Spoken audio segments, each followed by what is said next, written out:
يشارك أيضا العنباوي. على المرور يعيد الإسماعيلي انطلاق ملكي. صافرة من جانب الحكم الليبي. والإنذار اعترسه المنتخب التونسي وجه عبد السلام. أكيد عبد السلام أكيد لاعب فريق صفاقس التونسي يتلقى البطاقة الصفراء بعد العرقلة الواضحة أمام أحمد موهوب. أحمد موهوب كان في طريقه لضرب المنتخب التونسي، لكن العرقلة جاءت من جانب لاعب المنتخب التونسي.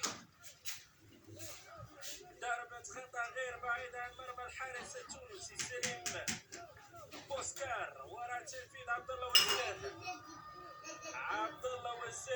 وايضا الياس بن مختار.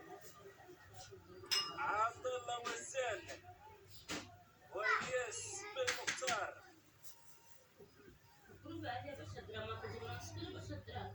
انذار ثاني صنوع المنتخب التونسي. اظن تنفيذ سيكون من عبد الله وزان. حارس المرمى التونسي سليم بوسكار يوقع الخطر. يتابعون التسديدة كانت من زياد باه لكن غير مسار الكرة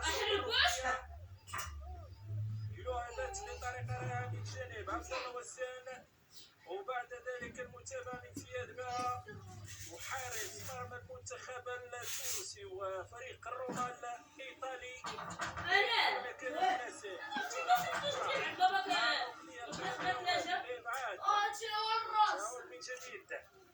المنتخب الوطني المغربي الضغط منذ بداية الجولة من جانب المنتخب الوطني المغربي بحثا عن الأهداف.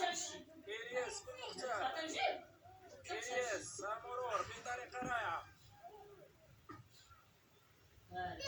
العودة إلى الخلف إلى جانب حمزة مهدي.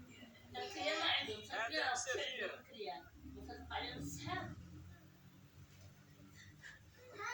ابعاد الخطر من جانب لاعب المنتخب